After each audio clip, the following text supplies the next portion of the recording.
Paano nga ba magkabit ng framing para sa kisame? Una, kailangan mo ng level hose. Ito ang size ng hose na ginamit natin. Pag magle-level ka na, siguraduhin mong walang bula-bula para maayos yung pagle-level mo. Mas maganda na gumamit ka or maglagay ka ng coffee stick dito sa ating tubig para mas makita natin ng maayos yung pagle-level natin, guys. Okay, dito guys is wala akong ginamit na coffee stick kasi malinaw pa naman yung mata ko.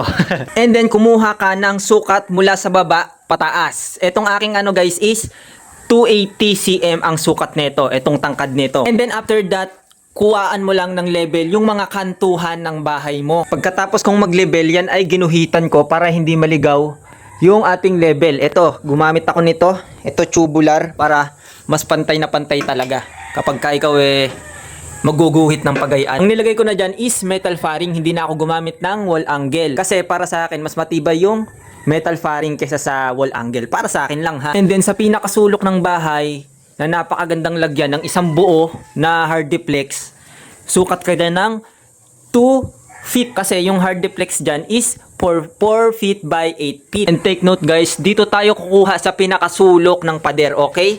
Dito guys, kapag may gap, okay, hindi nakalimutan ko lang kung anong tawag dito sa construction. Okay? Pag dito at meron kayong edge na ganyan, dito kayo kukuha. Dito kayo magsisimula. Magsukat ng 2 feet pag ganun. Pagka naman pag ganun, dito ka kukuha ng 2 feet. Pero pag ganun ka, dito ka kukuha ng 2 feet para walang magiging suroho dun sa taas natin. And then pag nasukatan mo na ng 2 feet lahat yan, ilagay mo na yung pambungad mo na metal faring. Ayan 2 feet po yan lahat mga boss. Pag metal faring ang gagamitin mo as wall angle, etong makapal na to yuyupiin mo dito sa lalagyan natin ng mga metal faring para mas matibay, mas durable yan idol. Pagka nalapag mo na lahat ng metal faring na 2 feet, dito na papasok yung tansi natin mga boss. Ang diskarte ko naman sa pagtatansi, ito yung mahiwaga akong panukat mga boss, 3 cm. Okay, 3 cm.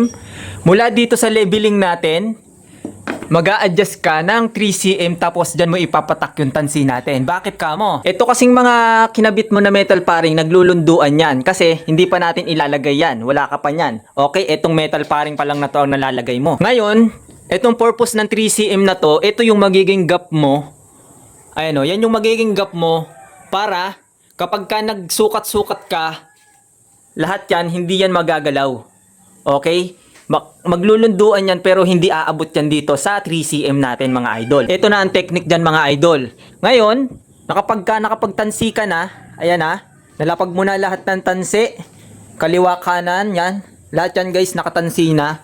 Ngayon naman, gagamit ka na ng brace. Ngayon ituturo ko kung paano gamitin yung 3 cm rules mga idol. Dito, isipin mo wala ka pang nagagawang framing mga idol. Ngayon, kapag wala pa yan idol, lundo pa yan. Gamit itong 3 cm na to, kunyari hanggang dyan yung lundo ng ating mga parlina. Ngayon itataas mo siya. Okay, mas mainam na meron kang kasama kapag ginagawa mo tong framing na to mga idol. Para may naghahawak nito, tapos may nag-i-screw na dito. Yun ang pinaka the best way. Pag mag-isa ka kasi kaya naman. Yun nga lang is medyo matatagalan yung process natin dito mga idol. Ito yan 3 cm 3 cm 3 cm dito. Ayan 3 cm, di ba? Napakaganda. Pag nilapatan niya ng kisame ng hardiplex, napakaganda yan. Walang kalundo-lundo at walang ukab-ukab yan. At ito pa, may encounter ka rito na problem, pero maliit na problem lang. Ito yung elevation. Ito yung sinasabi ko na dapat may kasama ka. Kasi pag wala kang kasama, may hirapan ka talaga mag-level nito. Kasi dito, ayan pagdating dito, tumaas na siya. Ibig sabihin, tumaas na dito. Okay? Kaya mahalaga, mas mabilis yung process, mas mabilis yung trabaho kapag may kasama kang isa na aalalay sa'yo. Ang next step ko naman dito, mga idol, is yung pa-cruise na. Okay? Dito na. Ayan yan na yung atake pag ganyan. At ito, at nakasukat na nga tayo ng unang pa-cruise natin mga idol. Ayan mahalaga yung tamang sukat, okay? Kapag ka kailangan sukat na sukat talaga. Or kahit may gap dyan, at least mga 5mm, okay na yun guys. Para mas smooth pagkakalapagan natin. Huwag lang susobra dito, idol, yung hindi na siya makikerry na itong ating wall angle.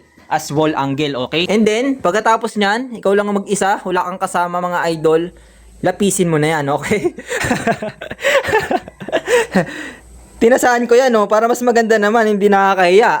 Guhitan mo dyan, kaliwa kanan. Kasi ito, ilalapag natin yan dito. Dito yan sa ilalim. At eto na nga, nailagay ko na nga lahat ng pa-cruise as you can see mga idol. Ayan na, 4 po yung nilagay ko para hindi siya talaga maglundo. Kung hindi kayo nagtitipid sa materyales at saka kung talagang gusto nyo yung matibay na matibay talaga, ganyan yung gawin nyo mga idol. At take note mga idol, kapag tayo ay magbubutas, kailangan po ay nasa groove, okay?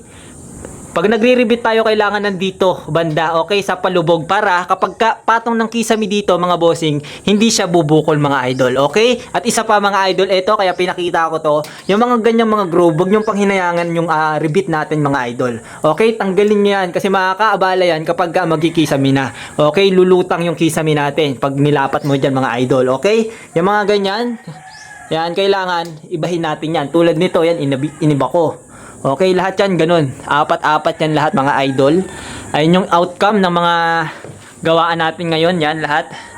Yan lahat ng gawa natin. Alright? So yun lang for today's video. Sana nakatulong kung paano mag kisame. Okay? Kung paano gumawa ng frame ng kisame mga idol. Okay? So yun lang. Peace!